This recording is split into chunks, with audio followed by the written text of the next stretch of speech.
Hello, everybody. Great to see you all. One of the kind of fun things about doing these meetings less frequently is that I get more excited when you all show up.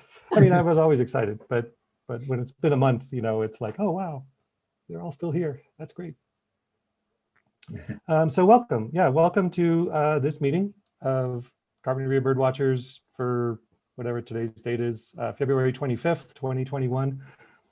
Tonight's meeting will be on Yellow-rumped Warblers. This is the first time we've ever had a single species as our topic. So that should be fun. Hopefully we can go a little more deeply into the Yellow-rumped Warbler without, you know, having the meeting become overly long. And we have a very special guest for this meeting. Rebecca Coulter has joined us, and she is going to be peppered with questions about Yellow-rumped Warblers. You know, I did a bad job of preparing. I don't have a bio in front of me, but let's see if I can just wing something. And Rebecca, please correct me if I get this wrong. So for your day job, you are the volunteer coordinator at the Santa Barbara Museum of Natural History, I believe. You are the compiler of the Santa Barbara Christmas bird count, one of the leading powerhouses amongst the Christmas bird counts, if I do say so. So that's quite a distinction in my mind. You teach courses through the Santa Barbara City College Adult Education Bird Watching Education Program. Mostly I've never taken it, so I'm vague on how to. But yes, when he can do that. Which is I mean, kind of a real tradition in Santa Barbara. I mean, I know that Paul Lehman taught those classes back in the day, and Joan Lentz taught those classes for many years. You have not now taught those classes for a good deal of time, so that's quite a lineage. I'm you know, impressed that again that you're willing to hang out with us and talk about warblers. I'm looking forward to hearing all the stuff I can find out about them from you. Well, it's my pleasure. So fun to be here. I recognize some of you. Nice to see you. Okay, well, and I don't really have much in the way of pre-matter to discuss. I did have one topic I had sort of gone back and forth in email with Rebecca about that I just wanted to mention something maybe. It grows out of concern that I have. I see you're here, Brody, and you have a Yellow-rumped Warbler as your background. Always appropriate. That's awesome. You know, it's something that I think about a lot, that kind of one of my goals with Carpinteria Birdwatchers, or the Carpinteria Christmas bird count, the reins of which I've taken the last few years, is to try to be very welcoming and inclusive. And, you know, I want to share this activity that I love, that I think is just a wonderful thing to do, with everyone. You know, I want people to be able to enjoy bird watching, because I think a lot of people just don't know, you know, they haven't ever had the chance, or so it's been exciting. Well, it is a small silver lining on a very dark time, that during the pandemic, you know, I hear more people have taken up bird watching, or people who are maybe inclined to do it have done more of it. It's certainly provided me a lot of just comfort during a difficult time, you know, to be able to go out and see the birds who don't care about pandemics and they're just living their lives, and coming from far countries. You know, we can't really travel these days, or it's much more difficult, but the birds are still flying through from thousands of miles away. And one aspect of that is that I try to be mindful of the need to be welcoming. And you know, a big part of bird watching can be the sort of identification process and the challenge of identification. And one gets better at it over time, right? You practice. And the way you get better is you make a lot of mistakes. You make a lot of misidentifications. And so the reason why I wanted to bring this up with Rebecca in particular is because I really admire the way what I've seen of it, how you interact with people in like during the Christmas count compilation process. And I've had a little bit of experience of that now, you know, with our count, that, you know, you need to vet these sightings. You know, you need to have a little bit of quality control going on there. So there's occasionally, you know, there's a process, and you're gathering information, and you're trying to be appropriately skeptical because you want the data to be good, but you also want to be, you know, nice about it. You know, it's not getting a bird identification wrong is not a moral failing. You know, it's just part of the process of all of us learning. So I'm just curious if you have any thoughts you can share about that, or any experience you've had, your approach to And also with your classes you teach, you deal with a lot of beginning birders. What is it? Yeah, my wife is telling me in the background, let her answer the question. Because we're not in our home setting, I have a local audience who's helpfully giving me guidance. So anyway, I'll be quiet. Rebecca, please answer the question. Okay, well, it's a topic that has a big emotional hit for me, mainly because what you just said, misidentifying a bird is not a moral failing. I actually, when I first started, I made a lot of mistakes in that regard, in that I did kind of see it that way personally. And I was afraid to say, hey, I just don't know. And I had to learn that the really hard way. And fortunately, most of the people I came in contact with, walked me through why. And that's not always, well, it's not always possible in the moment, but it's something that I know that I have failed to do with other birders often, in my kind of having to focus on something else, or not being able to take the time to go into the reasons why, and that it's not really a teachable moment. So I haven't done it. And it has sort of haunted me over time, to have alienated anybody, because this experience of discovering birding about, I don't know, 25 years ago, 30 years ago, was nothing but the most positive, unbelievably welcoming experience based on everybody that I came in contact with in the field. They literally would just like hand over their next hour. And I have discovered this wherever I've traveled in the world. And so that generosity makes me really, really committed to wanting to have it be a welcoming and generous group. It's not always. And there are people that you run into who are not teachers by nature or by inclination or interest, or even remotely close to that. And that's usually made pretty clear right away. You will get the brush off, you will get the, yeah, whatever, I'm moving on sort of thing. And you learn to know that it's okay, and it's not about you. It's about their needing to have a different kind of experience wherever it happens to be. Yeah. I mean, there are certainly people in the field who, like some of the very expert birders, there's a reason why those people spend all of their time, honing their bird identification skills and not interacting with other people.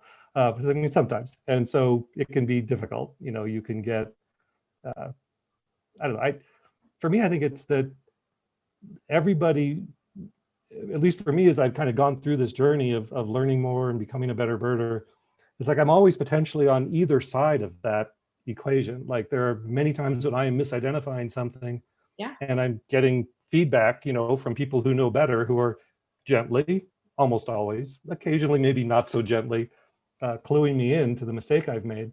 But then, even from fairly early on as a birder, you're encountering people who know less than you and are coming to you with things they've seen and want to know about, or they think they've seen, and they, oh, I saw a blue jay in my yard, and well, okay, it was blue and a jay, but you didn't see a blue jay in your yard. So, there's many ways you can respond to that. You can do it in a way that makes the person think, oh, birders are jerks, I don't want to hang out with those people.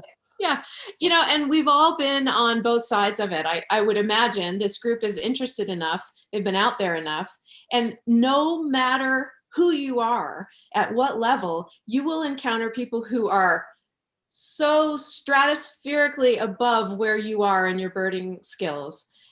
And people who are brand new, you're just going to meet that whole range. That's what's so cool about a birding community, is that range is always really huge. And Santa Barbara County is special in that way, because there are so many birders here.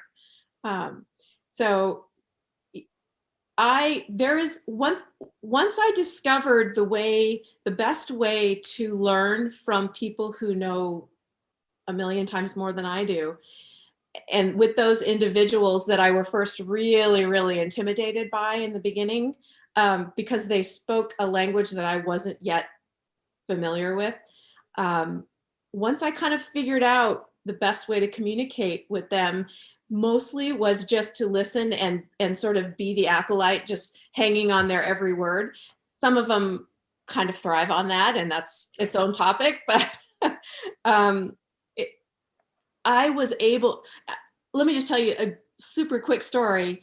One of my first experiences with John Donne, who wrote the National Geographic Field Guide, was at a Christmas bird count dinner here that I was just a participant. And the next time I met him was I took one of his birding field trips in Texas.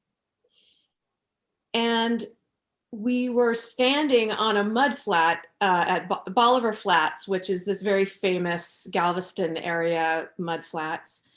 And I suddenly had, like, you know, you step outside of your body and you have this moment of watching what's happening.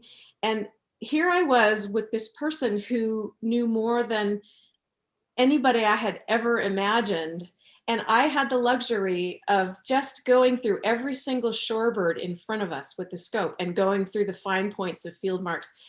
And that has never happened since with John, with very few others, but it is when you realize that this is sort of gold for you, and just let yourself learn and just not be afraid to say, I still don't see that, or I don't get why that's not a herring gull, or whatever it is. And for me, anybody who knows me knows that gulls are my major Achilles heel. And so anyway, the point is, every opportunity sort of presents itself, whether you're learning from somebody who's much more skilled than you, and anybody who's ever birded with somebody who's never birded before. It's thrilling to be with somebody for whom everything is new, everything, every towhee, everything. And it's exciting, and it just keeps you up. For me, that's just like keeps charging me up about it. So those are great things to learn.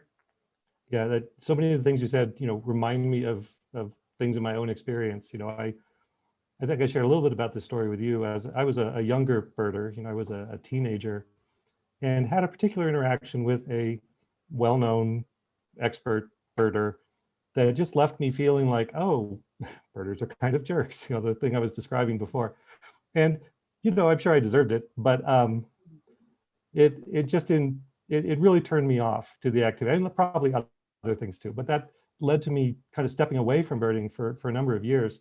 And it was a beginning birder, a very new birder, who kind of came into my life and showed me the joy of it that got me going again. And then the story you were telling about John Donne, you know, I really became a lot more interested in birding and doing it much more as an organized daily thing about 3 years ago. And it was basically an experience in the field where I ran into a bunch of the local experts, including John Donne, and was able to like tag along with him. And he was very generous. And I ended up seeing a broad-billed hummingbird that was staked out at this place on La Patera Lane.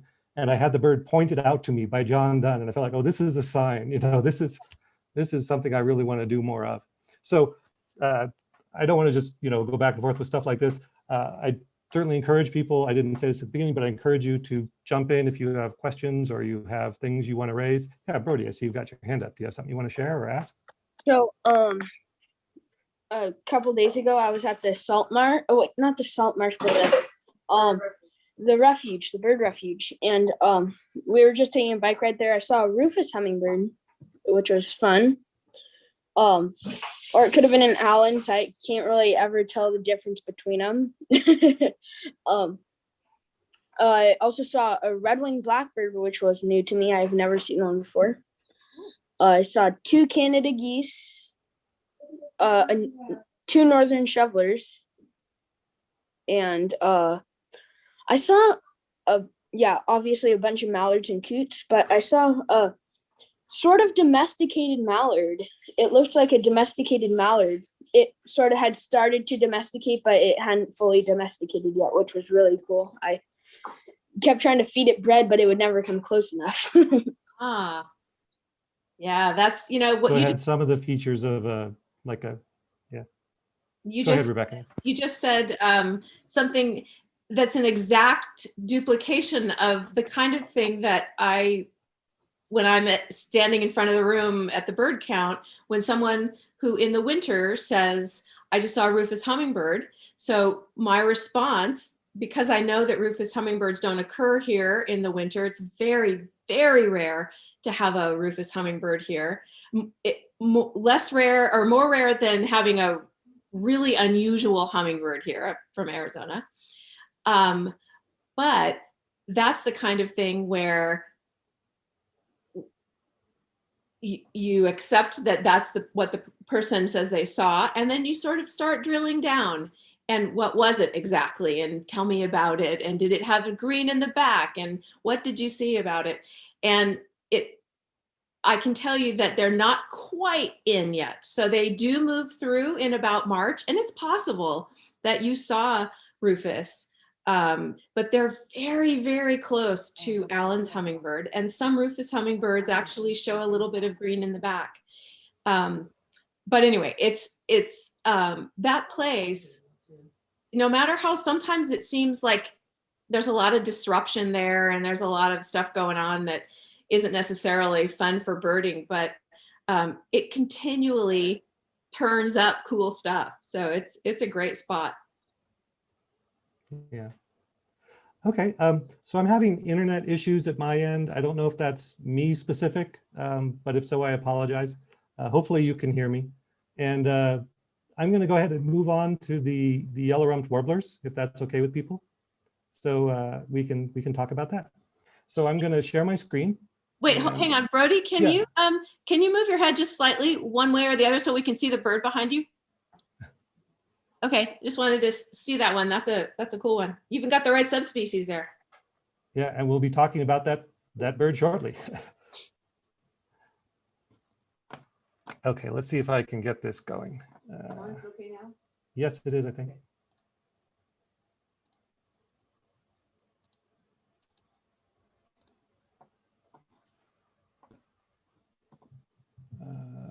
That did not work. Let me try again. That's what I wanted. There we go. Oh, nope, one more try.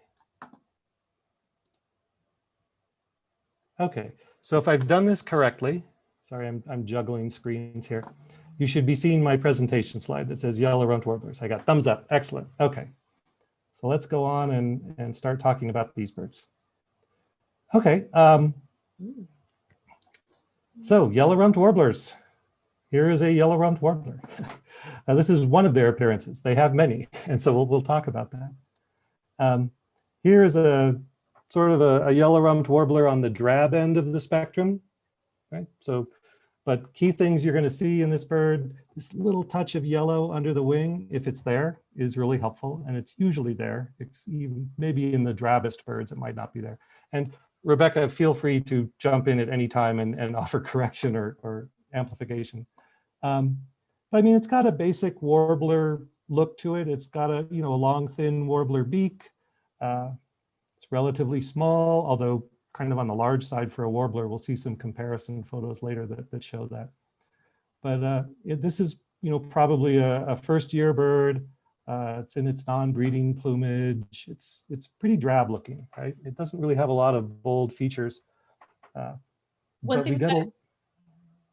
thing that I will say about this individual is quite often we look for what I call a broken eye ring or eye arcs. It's really hard to see in this bird. That looks like a full eye ring.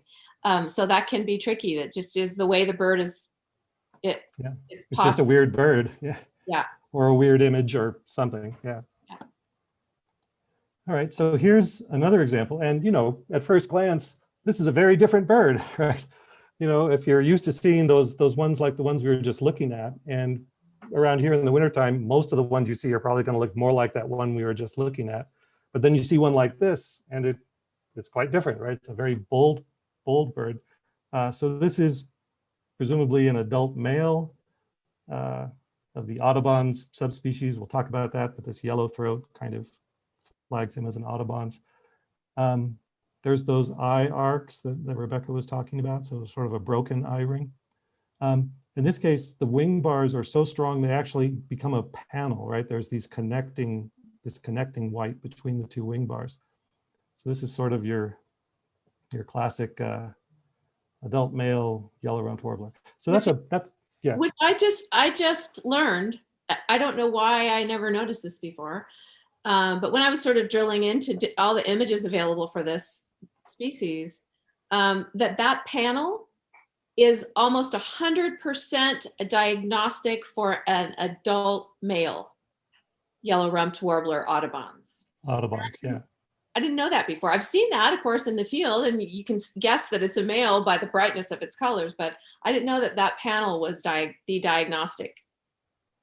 Very cool. And yeah, I confess I've had a similar experience in that, you know, I'm a lazy birder a lot of ways.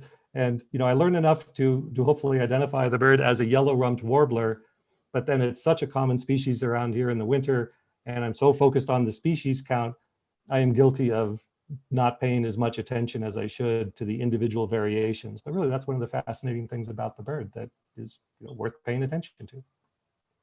Were you raising a hand, Rebecca, to say something else? I was just saying, yes, I'm a lazy birder. I was confessing. Yeah. All right. So we look at these histograms a lot. This one is a pretty interesting one. So again, if you're new to these, this is from eBird. This is the data for Santa Barbara County. And the thickness of the green box for each week in the year shows the percentage of eBird lists in that week from the county that contain that species. So you can see this one is very dramatic. This is one of the thickest green boxes you're ever going to see in the winter. Like, these birds are on almost every eBird list submitted during these winter months in Santa Barbara County. And then in the summer, it gets very, very thin. In fact, I would say this overstates the presence of the birds in the summertime. These little thin green lines, that's, I think, as thin as they can go and still show any data. But I think a lot of this, and we'll see this in a minute when we look at some sightings maps, this basically reflects the people going out and doing those Big Pine Mountain surveys in the summer. So you have to go in the remote backcountry, the highest peak in Santa Barbara County, if you want to see a yellow-rumped warbler during the breeding season. So to just kind of give an indication of that, so this is the eBird sightings map from Santa Barbara County, where I've constrained it. So it's only February sightings, and it was only for the current year. And I did this, I think, 1 week into February. So basically all of these sightings are yellow-rumped warbler sightings for this February, the first week of this February.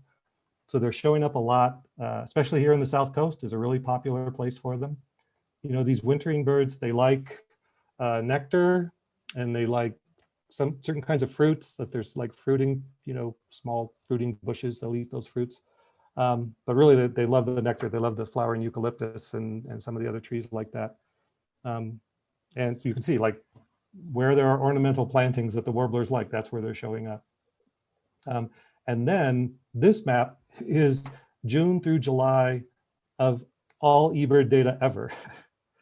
And so really, you can see there's just the one spot. They're just basically up there on Big Pine Mountain, you know, which, you know, you have to drive all day to get there and have special permission to get through the Forest Service gates. And very envious of those who get to go out there and look for yellow-rumped warblers in the breeding season. It's a pretty special place, and it's to hear yellow-rumps in the summer is almost like this cognitive dissonance.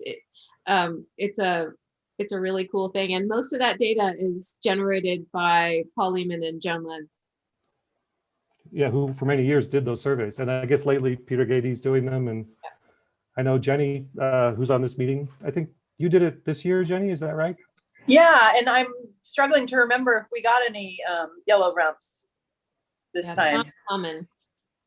Yeah, I think, and I did it, I think 3 years ago, or, you know, I did a few years ago. I did it once, and I don't think we had any on that trip either. Yeah, so they're not around in the summer. They leave. And, you know, Rebecca, you were mentioning hearing them sing. You know, it's funny for me, I'm up in Mammoth Lakes now, and I do some birding up here, you know, different times of year we come up here. And I, was out birding in July a year or two ago up here in Mountain, and heard this, this really interesting song and had no idea what it was. And, hunting the bird down, I finally realized, oh, it's a yellow-rumped warbler, this bird that I'm so familiar with their calls in the winter, but I guess they're really not doing a lot of singing when they're on the wintering grounds. They do Like start. some birds do sing in the winter. They start singing Yeah. in April. And fortunately, working at the museum, I get to hear all the wintering birds start singing before they leave. And every single year I have to sort of do a little tune-up on, is that Yellow-rump or is that Townsend's, or what is that exactly?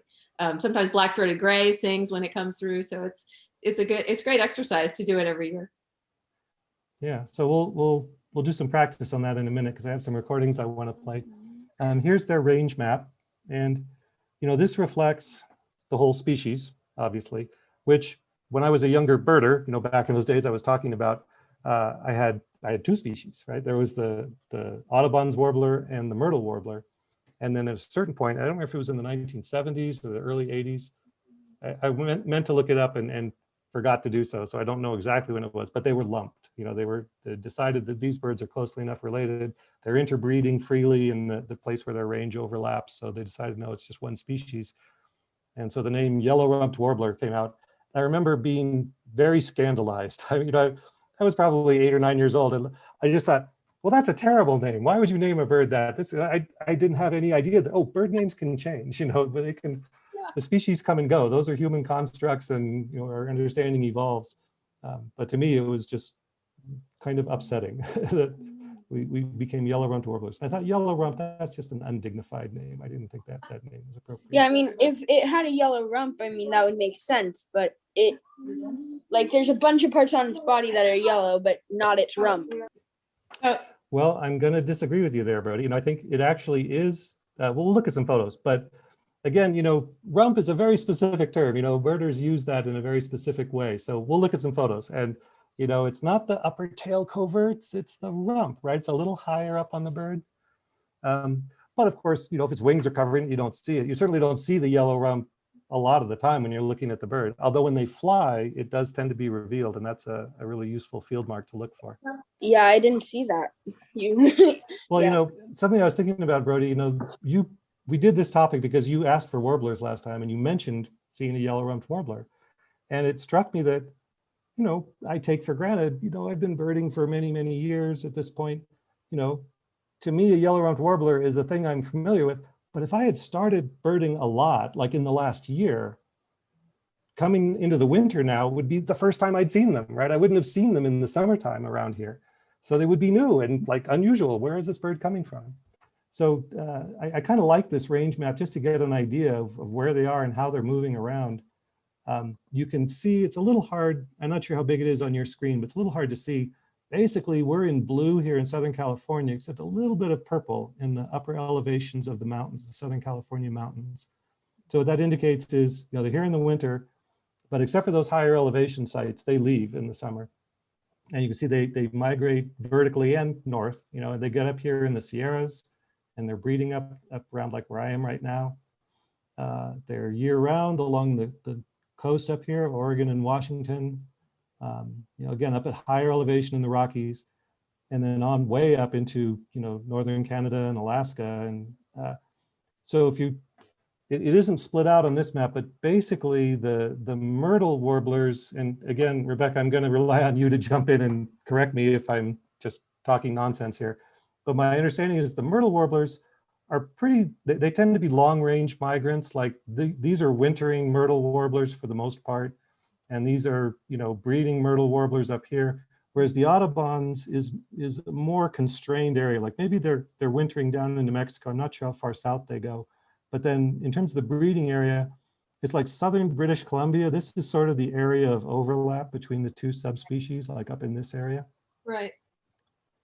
And the large majority, yeah, go ahead. The myrtles are the sort of the very highest band, even in the orange itself. The myrtles are really far up there. Yeah, really far north. And And then I did see a range map somewhere that was showing the two subspecies, and the myrtles have a little bit of a wintering population, a little blue strip along the Pacific coast. And that's where we can actually see them in Santa Barbara County. And in the right habitat, like I guess poison oak thickets are really popular places for myrtle warblers. I guess they like the berries in the poison oak thickets. It's a good place to look for a myrtle warbler. And I confess, I haven't done a lot of, beating the bushes for myrtle warblers. I guess I'm again a little bit of a lazy bird. I'm like, oh, it's a yellow-rumped warbler. I've seen 100 of them today. It's one of the coolest kind of studies you can do in Santa Barbara in the winter when they're both here, is to actually go to a known place where there are a lot of myrtles, and we can talk about where that is, and Audubons together. Sometimes you'll have more myrtles than Audubons, and sometimes they'll be mixed. So there are a lot of interesting places to do that here in the winter. All right, I'm gonna push on so we can start talking about them. Okay, so here again, we already looked at sort of a version of this this bird, but this is an immature female Audubon's subspecies. So this is the more common one locally. So I assume when I say immature, probably a first-year bird, maybe what they call a second-year bird.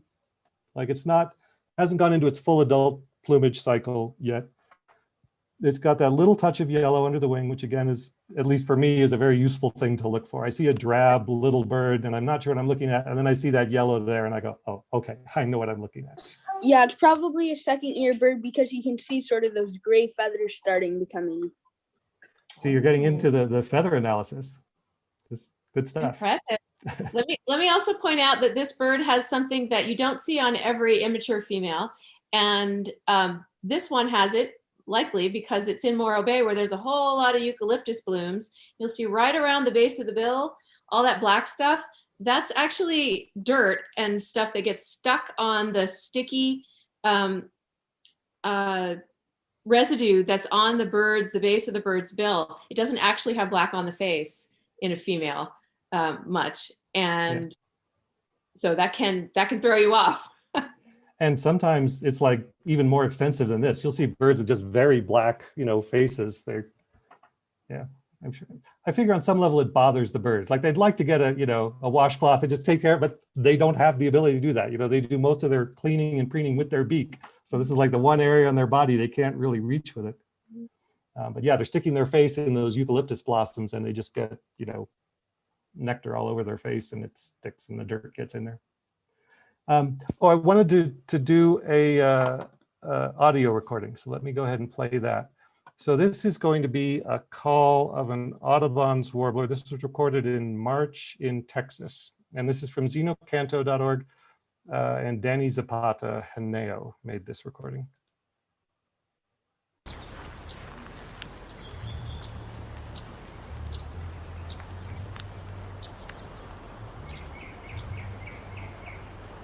So it's those single chips is what I'm talking about.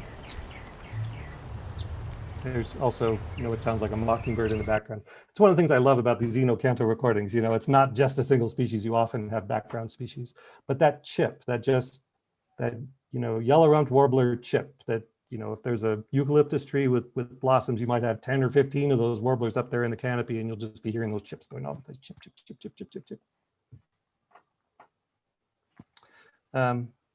Okay, and maybe a little later, it has been alleged to me, and I believe them, that there are expert birders who will tell you from the chip if they're hearing an Audubon's or a Myrtle, and I'm not good enough to do that. Like I think I've heard a chip that sounded weird, and it turned out it was a Myrtle. So I'm like, okay, well maybe that's what I just need to get that in my head a little better where I can actually recognize it. So the bird chip that you just played, I think it's an artifact of hearing it not out in the world, but through a speaker, had a little bit of, it sounded a little myrtle-y to me. And I have to say that when I am traveling in a place where there are myrtles, and I haven't been out much, and the first time I go out, I hear chip notes and I have to stop and go, what is that? And it's almost always a myrtle because I haven't been hearing it very much and I have to kind of, again, retune. Yeah, I definitely find that with like the finer points of birding by ear, for me at least, a lot of it is subconscious. And, if I'm very familiar with hearing the vocalization, I'll just like, oh, well, that's that. Like, of course, that's that. And even if I hear it pretty faintly, I try and be careful because I don't want to get out over my skis and identifying a bird that I can't see. But it's much trickier if I go into some other, if I'm birding outside of my normal location or it's a bird I just haven't heard a lot. It can be very tricky. They all sound the same to me at some level, especially when I'm trying to sort of intellectualize, like, what am I hearing? All right, well, I'm going to keep on going so we can look at some more yellow-rumped warblers. Okay, so here is, again, the opposite end of the spectrum. That last bird was a relatively dull, drab-looking bird. This is a very boldly patterned bird. So here is an adult male, again, Audubon's subspecies in breeding plumage. It's in May in British Columbia. Yeah, Brody, you had a comment or a question? I was gonna say, I forget if I said this or not. On the first rain that we got this last year, like in December, I saw a couple. They were eating some seeds off of like a little weed or something, and it looked almost exactly like that. It looked like the one in my background, sort of. Yeah. Yeah. There is our male Audubon's yellow-rumped warbler. Yeah, just a really spectacular bird. And again, I'm guilty of maybe overlooking them because I've seen a lot of them, but then you see one like this and you go, wow, that's a bird worth looking at. So yeah, it's got, a lot of black on it. It's got that white wing panel, which like Rebecca was saying, that's basically your adult male Audubon's is going to be that look. The yellow throat is one of the main things that distinguishes the Audubon's subspecies from the Myrtle. The Myrtle has a white throat with none of that yellow on it. What else does this bird show? You can't really see it. The location of the color on the throat, again, I've never drilled in this far looking at Myrtles and Audubons. In the Audubon, this one shows, it's constrained to the throat. It does not curve around the sides. And in the Myrtle, the white of the throat curves around to the sides, almost to the neck, sides of the neck. And so it becomes really contrasty with the face, the cheek patch. And I had not ever seen that. So that was a really cool thing to discover, the extent of the throat color or lack of color. Yeah. And we'll look at some Myrtles in a second. And yeah, that was, again, this very much tracks my experience. I paid more attention to, lots and lots of yellow-rumped warbler photos in the last week in preparation for this class than I have in quite a while, if ever. And that is something that I've really started to notice in looking at a bunch of these photos. So, and I feel bad kind of for this photo. I liked this photo because it's a really nice photo of the bird, but it shows this feature kind of poorly. So here is an immature Myrtle warbler. So now we're looking at the subspecies that we have fewer of. This is the one that's, more in the eastern part of the country and just a few along the coast in the winter. It really doesn't have any yellow to speak of in the throat. It's more of a whitish throat. There's a little bit of that yellow going on there, just a tiny bit, again, there's a lot of individual variation between these birds too, as far as how much they have. And you can't really see it because of the way he's holding his head, but that white of the throat does kind of wrap around here a little bit. Like we'll see some other photos that show it better, but it doesn't have that like sharp border coming down on the edge of the throat where it's dark, behind it and light in front of it, the way the Audubon's has. All right, well, let me keep on going. And here's the adult male. So again, the other end of the spectrum for the Myrtle warbler, now the adult male breeding plumage. And you can see it really is a very different looking bird than that adult male Audubon's. The throat is white, not yellow. And you can see what Rebecca's talking about, how it wraps around a little bit, right? There's almost like a little extension, right? The throat color kind of pushes back into the neck a little bit, a little pointy border, not this like, the Audubon's had this very kind of like, sort of squared off border. There wasn't any extra pushing out to the side there. Making that cheek look very much like a mask. Yeah, this black mask, like I'm going to back up real quick to the male. The male Audubon's really doesn't have that dark cheek thing going on. And there really isn't a lot of contrast between this part of its head and the top part of its head, right? It's more just one sort of bluish gray color throughout. And then with the Myrtle, it has this dark cheek patch and this light kind of eye stripe. It's kind of broken, right? There's a little bit of there's a stripe here and there's a little bit in front. But again, that's a Myrtle thing, an adult male Myrtle look, not an Audubon's look. And you see the wing panel is not there, right? It has the strong wing bars, but they aren't connected with white. Exactly. And that's the supercilium, that white eyebrow. Again, not something I don't think I've ever noticed on, we don't see any adult male. We never see a Myrtle that looks like this. Yeah. Only when you travel in the East in the summer would you see this, or wherever they happen to breed farthest west. But that supercilium is almost always present in even the dullest. Although the one picture you just showed, probably not. But yeah. Well, we have more pictures, so we'll keep looking. Okay, keep going. Sorry. Well, and they really don't sit still like that. Yeah. There's that. So this is the way to study your yellow-rumped warblers. You know, they're not up in the top of a tree. They're not moving. It just holds nice and still for you. But I will say that among the warblers, yellow rump is one of the best to study because you see them everywhere. You see them on the lawn. You see them on the beach.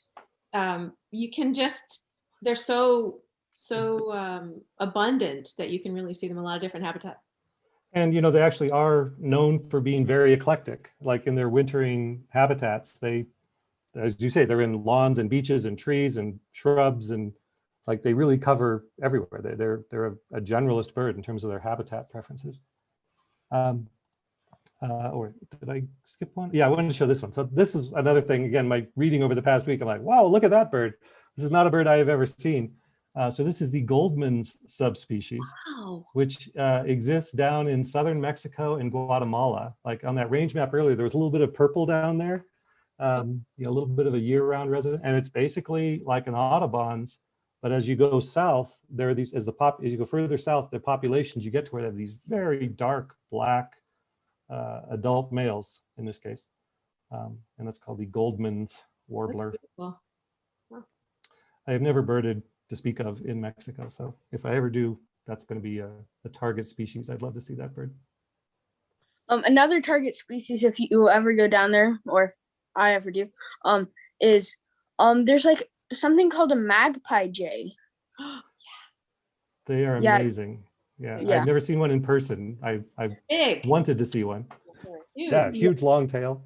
They look like a bird, you know, from a Dr. Seuss book. They really are just so extravagant with those.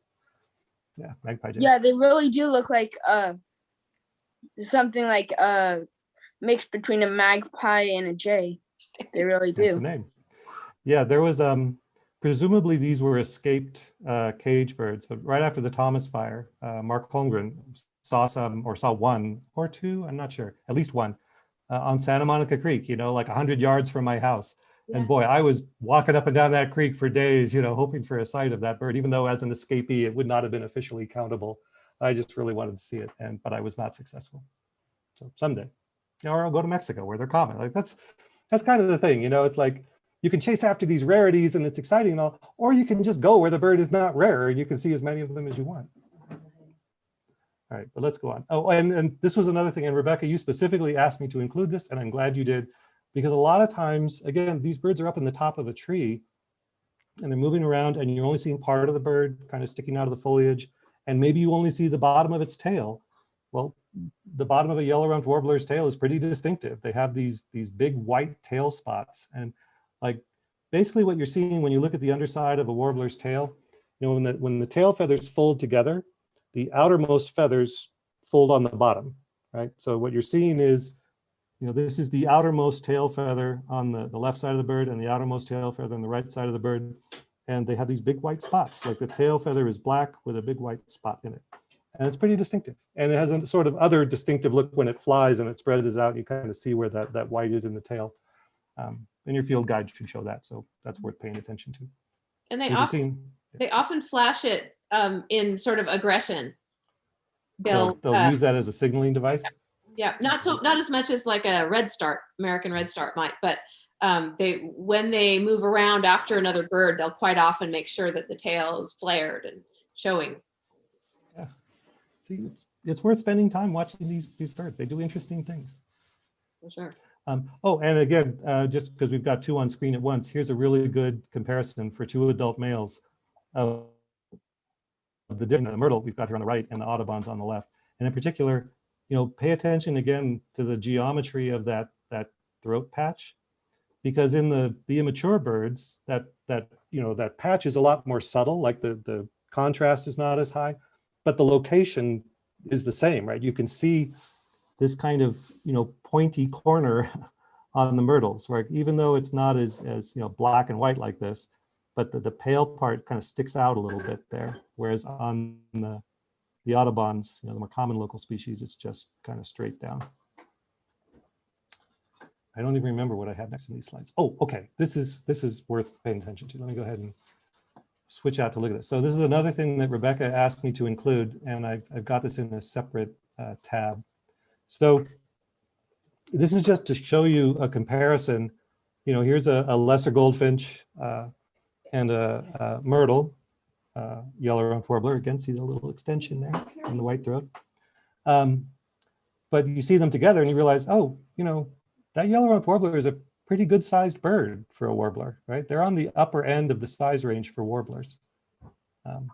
Every year when they arrive in September or early October, I am continually amazed when the first one kind of flies into my consciousness in the fall. It's like, what is that? Was that a tanager? And oh yeah, it's a yellow-rump. Yeah. Big bird. Yeah. And one other thing I will point out too, just because I've been looking at a lot of these photos and trying to get better about being able to pick out the myrtle warblers, a little bit of that white eye stripe going on, right? Which is, the Audubons is probably not going to show that. It's going to have a more uniform head. Yeah, Brody, you have your hand up? It looks about the size of a house finch, if not a little bit bigger. Yeah, house finches are pretty big too. I'm not sure if I've seen them next to each other. I can find it. I mean, it's a little bit slimmer maybe than a house finch. Definitely. But yeah, I mean, it's up in that range, right? It's a small bird, but compared to the really small birds like a lesser goldfinch, it's a pretty big bird. And this is what, a lot of gaining experience as a bird watcher is about, is going from, a big undifferentiated range is, oh, they're small. It's like, oh, well, they're small, but this one is like really small and this one's a little less small. And, noticing those finer distinctions is really what it's all about. Brody, you have an excellent eye. Yellow-rump is half an inch smaller than a house finch. So very close. Very close. Yeah. All right, and then let's see, I have another comparison here with another common local species.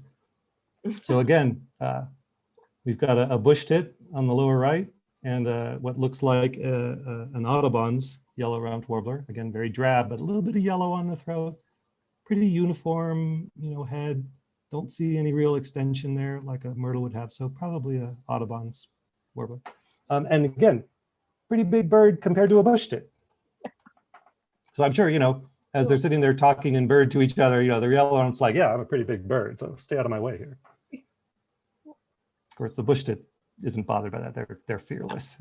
I'm sure it pushes right in. Okay, so what was the next one going to be? Okay, so call comparisons. I'm not sure if this is, I've got some examples here from the Peterson. So the Nathan Pipelo is the author of the Peterson Field Guide to Bird Sounds, and there was an Eastern edition, now there's a Western edition, and I love it. It's wonderful. I've never seen. I gotta get it.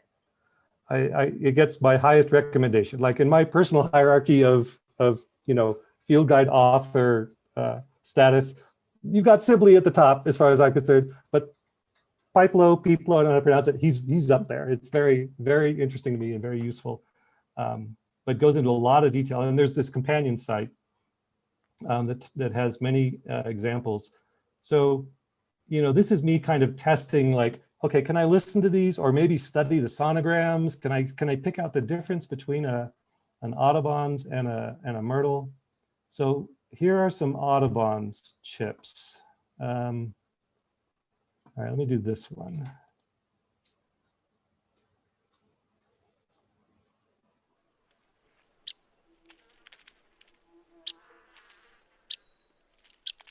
I'm creating wing sounds too. Yeah, it says distraction display. I think it's like fluttering its wings. Okay, so Audubon's chip. We're all good on the Audubon's chip, at least in this case. Okay, now a Myrtle chip. I'll do this one. This is Myrtle, yes, yes.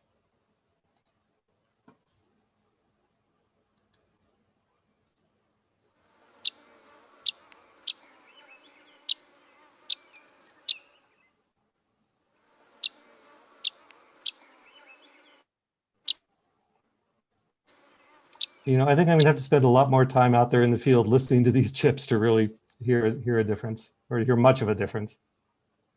Like the sonogram, I could see maybe a little bit like it's an up and a down, very rapidly up and a down. I'm not sure my ears can really pick that up in real time listening to it though. You know, I have a really Okay, well, I thought that would be fun. I have a difficult time with sonograms. I'm an auditory learner. I just am wired that way. And sonograms, I haven't studied them enough to be comfortable with them. But I can, when I was looking through the Warbler guide today, they go into a lot of detail about how to use them and how to read them and how to make them work for you. And the main reason they give is if you just look around on all of the descriptions of what they call these calls, tweak, screet, street, tink, twick, check, chip, all those things. It is a super subjective activity to try and describe bird sounds with words. Because everybody's hearing is different. And what I might hear as a tweak, you might hear as a cheek. So it's very subjective. So yeah, it's using the sonograms is a way to get away from that and to do it in a more scientifically visual way. in a way that's reproducible, right? Like I can show a sonogram to someone else and we can agree, oh, this is doing this and this is doing that. Like, that matches, you know, it's very helpful in that sense. But in the field, just hearing it, yeah, it's a black art, you know. I know people can do it. I know, you know, I can do it with some birds that I've heard a lot, and especially ones I heard when I was younger. I think I was better at kind of getting that you know, drilled into my brain from early experience hearing it, but it's hard for me to. A very distinctive call is a rented. Yeah, and some are, you know, some are very easy, right? Like, you know, or at least, you know, when you learn them, it's like, oh yeah, it's a rented, right? But these distinctions between chips, you know, a lot of warblers, different species, not just yellow-rumped warblers, make a version of a chip call, and just, you know, trying to learn in our wintering warblers, you know, the different flavors between the Townsends and the orange-crowned and the yellow-rumped. I think I'm getting decent at that, but it's a work in progress for me. Yeah, it is, and it takes going out over and over and over and over, and with other people who have that nailed. I can't tell you how many times I asked my mentors, what's that singing? It's got like 3 parts, and there's some ringing, and there's little chips at the end. And every single time it was a Buick's wren, every time, over and over and over and over. It took me years to figure that out. So it's, you just have to keep doing it, for sure. Yeah, and it has its rewards. You know, you're out there bird watching. Yeah, right. Most cool thing to do. Okay, I think I had one more. Okay, so again, Rebecca, you suggested this, and I took a look, and it kind of blew my mind. So Yeah. this is a web page at migrationresearch.org in McGill Bird Observatory, and they have a photo library. And this, I assume, I didn't do too much digging around, but it looks like basically these are bird banding resources. Yeah. So these are photographs of birds they have in their hands, and they can spread out the wings and take a photo, or spread out the tail and take a photo. And you can get very detailed, you know, accurate picture of these different species. And this is what you can do, you know, when you're a bander, you know, you put out a mist net or whatever you use, you capture the bird, you weigh it, you measure it, you make all these specific measurements, and you want to age and sex the bird. Like, you don't just want to say, oh, it's a yellow-rumped warbler and call it a day. You want to be, no, it's a, you know, first year male yellow-rumped warbler, or a, you know, after second year female yellow-rumped warbler of the Audubon's race or the Myrtle race or whatever. You get very specific, which you can do when you're holding the bird in your hand, you know, and you can really study it. So there's just some neat examples here. I think maybe I'm going to just leave this resource here and mention it to people. It's in the links I put in the YouTube live stream description and in the blog post at Carp Without Cars for this meeting. Yeah, Brody, did you have a question or comment? I was just gonna say, I've sort of done that with a house wren. A house wren was in our house. It was knocking into all of the windows and stuff. And then it just like went under a shelf and I just caught it. And then it was in my hands and I spread out the tail, checked out its wings. And yeah, it was really, really cool. And it was so fluffy. I didn't expect it to be that cuddly. I wanted to just cuddle it all day. I didn't want to let go. And then You might it have, just felt like a little cuddle toy. you might like getting into banding. I would recommend if Probably would, yeah. you ever run across when you're traveling into any place that has an active banding site and they allow you to observe, it is one of the coolest ways to have totally intimate close-up experience with a bird in the hand. You don't handle it yourself unless you're trained, but to be that close, there's nothing like that, and it really lets you see the topography, how a bird is laid out, because you don't really get to see, like John was describing, how those white tail spots appear. You don't know that until you actually can see the way those tails spread out. And it's a great opportunity if you ever see it anywhere. And they do have banding sites around the country that are open to the public on certain days, and you can watch them. It's amazing. Yeah. And I have a DVD that I've watched, and it's all about hummingbirds. And I've watched it, and it's really fun. They band them, and then they say, "Oh, we've seen this one already today," and they recaptures. Yeah.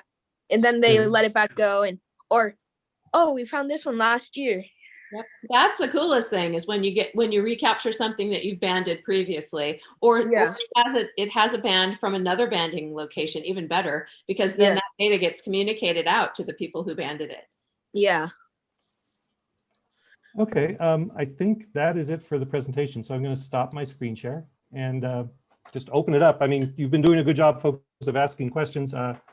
Brody is kind of carrying a lot of that for us, which you tend to do, which is great, Brody. I appreciate it. Other folks have questions, or Brody, if you have more questions, this would be a good time to chime in. Tom, are you waving at the screen? I am. So when we're submitting into eBird and we're doing the Yellow-rumped Warbler, they don't seem to separate the Myrtle and the Audubon. It's together. Is there a reason? You can. Yeah, you're saying in the app? Wave my hand. There's a link. Yeah. So when you're viewing Yellow-rumped Warbler in the app, there'll be an entry underneath the one that says like show all species or show rarities or something like that. And you can tap on that, and that's how you get to see all of the different flavors that eBird will let you submit. Okay, I didn't know. Look really quick. I didn't mean to interrupt the meeting with this. I mean, continue to talk amongst yourselves or raise more questions. It says Penny on your screen, but I know that's Jim, not Penny. That's the both of us. I just wanted to pass along to Brody, and I'm sure the rest of you know there's a wonderful small site at Point Reyes where Penny and I visited happily a few years ago and spent a couple of days at Point Reyes. But they have a wonderful small lab there run year round, and we watched banding there. And I would highly recommend that to Brody if you ever get up there. It's just above San Francisco. It's a wonderful trip if you can get up there. And it's a place where you learn quite a bit at the site, and you see wonderful birds in a very large area. Yeah. It's a very famous banding station, and it is so approachable, and the banders are right there, and as they're banding, they'll talk to you about the bird they have in the hand, or it's fabulous. It's Yes, it was great. Just a quick follow-up. So Tom, I looked, and the term I was trying to remember was click here to search full taxonomy. So I'm not sure how well you can see on my screen, but there's my, that's not going to be visible at all, is it? Basically there it says, Yellow-rumped Warbler, Myrtle X Audubons, which is like actually an intergrade, which is a rare thing to report, like it's a bird's got some of each. and then it'll say click here to search full taxonomy, and you do that, and then you get the Audubon's or the Myrtle choice.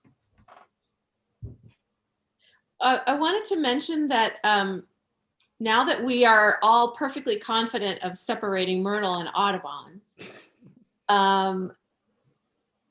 when I went out on whenever it was this week, I guess it was Monday, I went out to Camino Corto open space out in sort of the edge of Isla Vista, and every single yellow-rumped I saw was in some bizarre stage of molt. They looked awful. They were just like all weird feathers all over the head. The colors, you just couldn't really get a bead on what exactly you were looking at. And almost all of them out there, and the kinglets, and actually some of the bush tits were all black from being on the eucalyptus there. That really, the eucalyptus is really blooming out there. And so that doesn't help you at all. But yellow-rumpts especially become really noticeable when they're molting, and they tend to molt before they migrate. And so we get to see some of that spiffy black come in on the males especially. Oh, neat. Other questions? Hey, John and Rebecca, I'm sorry if you already mentioned this, but where were the spots to go see the myrtles around here? Oh, yeah. Oh, yeah. Let's see. One of the places that I encounter the most myrtles it's that weird little spot along Arroyo Burro Creek. If you go down Modoc and turn left on Calle de los Amigos, and you go down, you're sort of almost into the Valle Verde complex there. You park just on the side of the road, just before you get to the little bridge over the creek, and walk down the trail that is to the left side of the road. And in there, there's a huge amount of poison oak. It's dense willow thickets, a lot of eucalyptus, a lot of sycamore in there. But that's where you really want to study before you go there. You really want to study the myrtle chip notes, because you'll hear them there. You'll also hear Audubons there, but you can run into a lot of myrtles there.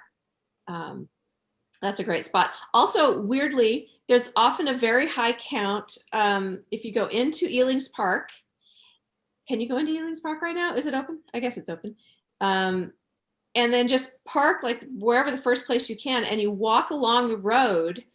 And so if you're walking along the road up the park, the slope that's on your right, it faces to the north, is covered with poison oak. And quite often there's a really high density of myrtles there. Oh, neat. Yeah, Not exactly fun birding there, but. Like poison oak. Yeah. Yeah, they really like it. So I've heard. I mean, the Arroyo Burro spot that you mentioned, I would have no idea what you were talking about, except that Hammond's flycatcher that you guys got on the Santa Barbara Christmas count. I went there 4 or 5 times trying to see that bird before I finally succeeded. Yeah. So yeah, I know right where you mean. We spent So some quality time walking past that poison oak.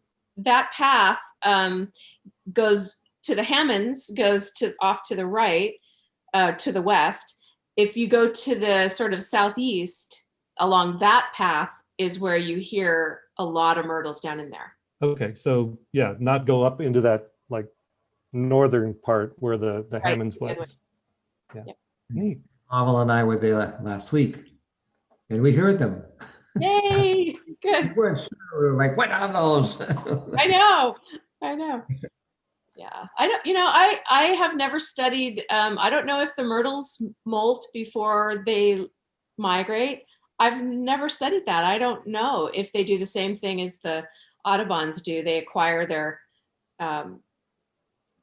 alternate plumage before they. Makes sense. It'd be good. Yeah, it'd be pretty wild to see an adult male myrtle, with that white throat, and that'd be spectacular. For sure. Okay, Brody, one last question maybe? Yeah, something really cool that I worked on for a long time was soon I'm going to get some mallard and pekin ducks. Oh, at your house there, you're gonna have Yeah. actual Ducks, duck yeah. culture? Yeah, they're gonna be my first bird pet, which I'm really excited about. Wow, that is Um, cool. So you'll have some first I'm close getting, up. yeah. First I'm getting them because I want wood ducks and mandarin ducks. But instead of getting those ones first I'm gonna start out with some mallard and pekin. idea. Yeah. That Yeah. sounds like a wise choice. You can get experience with the more, the easier ducks, right? And then go on to the more Yeah. exotic ones. Yeah, and it's just I'm really excited. I'll get them in. I'd say by the next time that we're here, maybe. Yeah. So next time I'm at the Okay, the well, next meeting, I might have him. I might have the ducks. Yes. Well, All right, well, we will be very interested. You'll have to let us know. Mm-hmm. that's one of the, for Were you me, saying something, Rebecca? one of the things about seeing the yellow rumps and enjoying winter birding is that pretty soon all of the waterfowl will be leaving, which for me is always so sad. I love ducks. I love watching ducks, observing them. And I haven't done as much as I wanted to this winter, but so go out and enjoy the waterfowl while they're still here because they're getting ready to go. Yeah, we're about to get the big turnover. Yep. Okay, well, unless anyone else has a question or a comment, I think I will wrap things up. I want to thank Rebecca again very much for coming along and sharing your knowledge with us. It was pleasure. wonderful. Really enjoyed it. Fun to Thanks, see. Rebecca. Great to see everybody. Yeah, and not sure what we're going to cover next week. Next month. It'll be the last Thursday of the month at 6:30 p.m. So look at the blog at carpet.cars.org for an update. If you have suggestions, send me an email. We'll see what is new and exciting in the world of birds as of a month from now. And yeah, are you waving goodbye, Brody, or are you looking to say something? Waving goodbye. Okay, well, goodbye, everybody, and I'll see you next time. And have fun bird watching. Thanks, John.